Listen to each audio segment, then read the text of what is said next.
You see, I've just discovered something about the first real life meeting that took 12 years to get out, which is that you brought a knife to London to meet us. Now, is that actually true? Look, it is true, but I only remembered when Groedius told me. But yeah, there was definitely a knife in my bag. I don't remember why I put it there. I must have felt slightly insecure.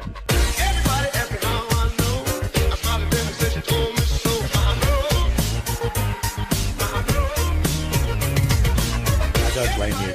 Anyway, we should introduce ourselves first. Hi, I'm His Lordship, the founder of the WildernessGuardians, and welcome to episode 2 of Across the Ditch. I'm joined here by some very esteemed guests who will just introduce themselves shortly, and I'd love you to also share with us how long you've been in the clan, what your RuneScape story is for a little bit as well. Maybe we'll go to my regular collaborator first, Vio. Hello, I'm Vio. I'm still not in his clan. I left. I joined Death Row, but I first joined the Wilderness Guardians in October 2009. I've been sort of hanging around them for the past 10 or 11 years or so. Thank you very much. And Steve? To be honest, I couldn't even tell you how long I was in WG for. It must have been a good 7 or 8 years, but it was on and off. Towards the end of my RuneScape career, I left WG and focused more on making YouTube videos and going down that route. But yeah, I mean, I've always had WG in my sights. I always keep an eye on WG. I've remained friends with guys like you and Keanu. And I was first introduced to WG, like quite a few members from Jesus the Lord's WG versus Doa war video. Okay, so we're going back to 2006-ish here, maybe 2005 even for you. Steve used to go by the RuneScape name of Stokenut until he got perm banned for real world trading, but that is an entirely different story. So we have a little celebrity in our midst today, very famous YouTuber back in the day as well, found his feet in WG first. And finally, we've saved the best for last. Andrew, would you like to introduce yourself? So my RuneScape name's Groedius. I think I joined WG in around 2006 or so. I was there until around about 2011 or 12 was when I left. Then I rejoined just recently. I think when I did eventually leave, me and Eugene wasn't on the best of terms. But then I went to some other top free-to-play PKing clans at the time and hanged around with corruption until they died. Yeah, join the club. I think you don't really know me well unless I've hated you at some point. Welcome back. What I'm noticing about WG in mid-2020 is that we have this really exquisite combination of old members such as yourself and new faces who I've never seen before. So we have this stratification of different eras, and I find that gorgeous. Thank you all for taking the time to have a chat to us today. Our topic is the very first real life meeting, and we're just going to start by throwing our first memory at each other. Steve, what do you remember about our first real life meeting more than anything? Well, I wouldn't say more than anything. I've got a lot of prominent memories, but I guess the very first thing was just wandering around London, around the Four Lions, not really sure who I was going to bump into first. I think I got there at about 6 o'clock in the morning on a coach, and I'd been on that coach since about 1:30 that morning. For some weird reason, I didn't think about getting the train. And I bumped into Cameron. He came up to me and said, "Hey, are you Stokenut?" And I said yes, and we wandered around. I think then we found you. We should touch on who isn't here that was at the first real life meeting. Yep. So I know there was Cameron, there was Jack. Who else? Jack brought a friend. I can get you a list. Yeah. Jack brought Kia. Snowzack came in the evening. Like, he took a train from France. Like, that was commitment. And then he had to leave the next day. I met him once since then. I have the list if you want. Yep. Jax 456, Holy Kia, Snowzack, Stokenut, His Lordship, Cameron M123, Groedius, and 2 of Jax's friends, making a total of 9. Right. So he had Jax had 4 then. I don't remember the other 2 because they were so peripheral, and I don't think they actually joined us for the rest of the day. But I remember the very first thing we did, I threw us right in the deep end, and I said, okay, we're going to start with pranks, and we're going to walk up to people and ask for directions to Falador. Wearing party hats. Oh, God. Those are the days. Steve, I remember the home tellies. Oh yes, Sorry. The home tellies. Do you remember that line of emotes that we did? Yeah, that was in the video, wasn't it? Yes. Oh God! Why did I do that? Oh, That's probably one of the In the top middle three, of London. the top three cringiest things I've ever done in my life, and that's in a strong list of contenders. There were people in the street walking past, staring. Andrew, what do you Go to remember? church. There's a few things. I think one of the funniest ones was when we was waiting for Snowzack at King's Cross International, and Steve sat down and he pulled out a Nuts magazine. Oh yeah, that's right. And I think he was reading it on the tube as well. I didn't remember this until you reminded me, Andrew, but this was the first time Steve had ever taken the tube, and he didn't know about Oyster cards, so he slapped his hand on the Oyster card reader to get through the gate. I thought it was a giant button. I saw everyone else putting their hand up to this thing. I didn't realize there was a ticket in their hands. And then I was devastated that I had to pay all this money. It's so expensive to get on the tube. It is, yeah. Well, I think it was to me at the time. It was as an 18-year-old kid. It still is. I think it's what, like £10 for a day pass, something Or crazy more like that. now. More if it's multiple zones, yeah. Well, And am I glad I live up north? now Vio, you're the person in this group who didn't go to the real life meeting. You weren't yet in WG. I wasn't affiliated with WG at this point. I remember vaguely watching the video, very briefly, and just thinking, exactly what you would expect other people in the RuneScape community to think at the time, which was just kind of like, wow, this is horribly cringy stuff. Okay, we have to give a little bit of context to this meeting. So WG had already been 5 years old at the time. We were founded in 2003 and we met in January 2008. So by this time, we had already established a lot of friendships, and because of all the drama that WG attracts, the whole reason we have this podcast is that we have binders full of clan drama to share and unfold. So those kind of experiences bring people together, especially impressionable teenagers. So we felt compelled to have this meeting. I was doing my first big Euro trip. I just turned 20, and so I centered a meeting around one day of that trip in London. It was fairly well attended, and at the time, I think if you all remember, this was not a thing people do. We got attacked quite viciously for it. I mean, rightly so, given the stuff that we did. If we just probably met in a pub, I don't think it would have attracted very much attention, but we took a lot of flack, didn't we? I think the worst part was the fact that we tried to break it. Well, we did break into Jagex headquarters.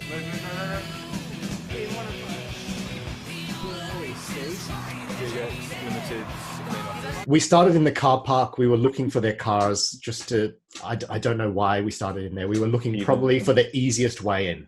And it turns out that Jagex's London office at the time was shared in the same building with a dentist. So we kind of got in to get to the dentist. We were just like looking for, who knows what, updates on the game or something. Who cares? I think it was Kia, who went into the toilet just because he needed to use the toilet. And I thought he was exploring the building. So I followed him into the toilet. So Andrew, I did to him what you did to me at RuneFest. And then it was pitch black because we couldn't find the light switch. So I felt this little rope and I thought, it's one of those lights. So I pulled the rope and it turned out to be the disabled alarm. A few others had followed us into the toilet. So there were 6 of us in the disabled toilet. And then Steve shouted, "That's the alarm!" And then I was like, "Get out, get out, get out!" That's the alarm, turn it back on. Oh, shit.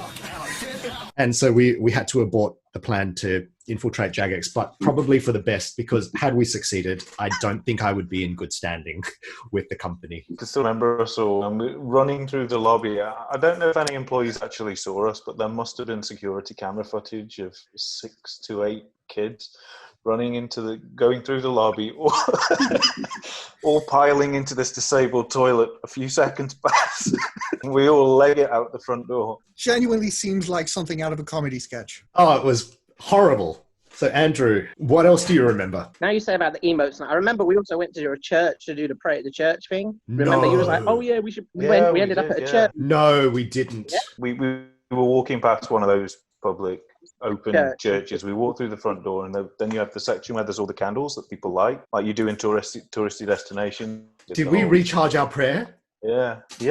Oh, I believe so. Oh no! I had purged this from my memory. Were these all Lordship's ideas? Of course they I think were. most of them were, yeah. Of course they The subway. were. Oh, But I mean, we all went along with it, right? Following our lovable leader. if I hadn't been that cringe, we would have nothing to talk about. Like we would have had really Yeah. sheltered, ordinary youths. So Yeah. you're Mhm. welcome. That's what makes it interesting.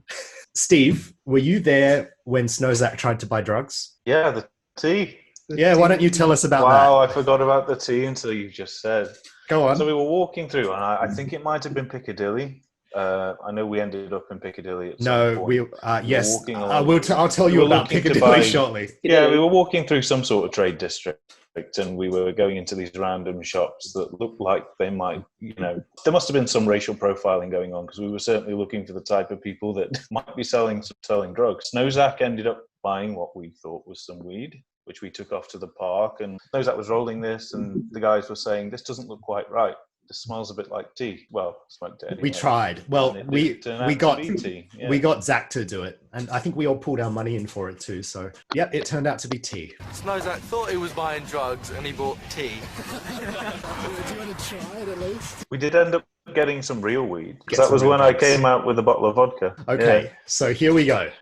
Andrew, by this point, you had gone home. You didn't miss anything particularly fun, but so he had a full 750ml bottle of vodka, and he sculled, I would say, 3/4 of it, right, Steve? In the span of 60 seconds. at least, yeah. You. It was impressive. Went really quick. I remember we gave you kudos where it was due, and you seemed fine for about 10 minutes, and then we got on the tube and we thought, you know what, we're going to go on a pub crawl. We're just going to go over to Piccadilly Circus. And by the time we got out of Piccadilly Circus, we had to carry you off the tube. By the time we'd got around Piccadilly Circus, you were fully munted. You were like, look at the lights. What's up? Oh, you know me. You like the lights, Steve? We were starting to get a little like we were having fun, but we went to Burger King, and the Burger King experience was great. You were just like flopped over the table, eating fries off the table. I don't know what happened in the toilet, but I know that Jax went in to take a. All of WG's stories revolve around toilets. They really do. Jax went in to take a piss, and he found you sitting in a urinal, just talking to yourself. Sitting in a urinal. Yes. And so that I vaguely remember it. that was the point that you got kicked out. No, tell me what you remember. No, I remember sitting in a urinal with a burger, and I was talking to my burger, and I believe Jax came into the toilet, and he said there were some people coming out of the toilets making really strange faces, like looking behind them. What the fuck just happened in there? And Jax came into the toilet, and my understanding of it was he got me out and just sat me back down. And there was the video of it, right? There was the video of me. We didn't have the video of you McDonald's. sitting in the toilet, but we got you kicked out. No. So I remember these two security guards opening the door and escorting you out, and you were like all over the place. And the last thing you say is "fucking lag." Fucking lag. We walked you around the corner. We were still having great fun at your expense, just enjoying ourselves. We parked you in a corner. You had gone totally pale and you were out of it. And then you started like murmuring to me about the documentary Earthlings. You were like, humans are so fucking awful. We don't deserve this planet. And and you had a really almost deep and meaningful with me. You were trying to connect to me spiritually over this documentary, which I subsequently went and watched, and it was grim. I digress. At which point, you start getting these little pools of saliva dripping down you, and then you promptly pass out. And now, at that point, we hear a little gurgling sound, and it's Zach, who kind of props you up, and then all of a sudden you're unconscious, projectile vomiting. Luckily you miss us, so you do that onto the floor, but the smell of it was enough to make Zach start gagging, and so he was like over into the bins, and I was just like, oh god, this is how the world ends. So I walk over to the police station, and I'm about to ask them to call an ambulance for you. And I discover once I'm in this little kiosk that there's already a couple in there, just a random elderly couple making a report about you already. And their description was, he's ghostly white, and I think he may be under some kind of substances. And I said, yeah, that's my friend. I got this. And so they call an ambulance, and we just wait with you for the ambulance. I don't know if you care to tell us how you felt the next morning? Well, I have no recollection of that side of the event. So I only remember waking up in hospital. I had a drip in my arm and my throat. I sounded like Barry White. They must have put something right down my throat, pumped my stomach. But I remember waking up, and the first thing I thought was, fuck, I've missed my bus. The bus ticket to go home. I had no money to get home. Like, all I had was this return ticket. And then I looked to my left, and there was another guy. It looked just like Eugene from his body. I could only see the neck up. And I thought for a split second that I'd punched Eugene. For some reason, that was my explanation of it. Like, we got into a fight and ended up in hospital. But yeah, when I called the doctor over, he pulled out the IV from my arm and basically said you were good to go. Unfortunately, my clothes were all covered in puke. And I had no change of clothes, and I had to travel home on a packed bus. It was about a 4-hour journey all the way home. It was bad, and there were these girls sitting behind me. And they were, he stinks. Oh, yeah. I'm sorry. It was so embarrassing. I remember faking a phone call on the bus, trying to, like, yeah, it was a rough night. I'm covered in puke. Yeah, there's nothing I could do. To try and explain without speaking to these people what had happened to me, hoping that it was... Oh my God. Oh my God. Luckily, I didn't die. I mean, I could have died. If Jax hadn't put me in the recovery position and you guys hadn't sorted an ambulance, I could have very easily died. So. Oh God. It was a good week. It was a good night. It was a very good night. So remember, it was part of like a Euro trip that I was doing. So I had all of my friends from Australia traveling with me, but I just taken the day off from their company to be with you. I had organized for a 6 a.m. coach trip into the Cotswolds. So we had finished our little incident at about 1 in the morning. I went back to the hostel to sleep for maybe 3 hours, and then off I went in a coach to do some hiking in the Cotswolds. It was not a great day after, but the meeting itself was glorious. Now, Andrew, you've been surprising me with all of these memories that I had long forgotten. Is there anything that we haven't covered about this meeting? I'm not sure. I know there was the emotes and that we talked about you finally finding out about Steve having that knife. I'm not even sure how that completely happened. I think I was with Steve sort of slightly away from you guys, and I don't know what he went to check his bag for or whatever, and he had a knife, and I don't know, I think he said it was for you. Which was quite funny.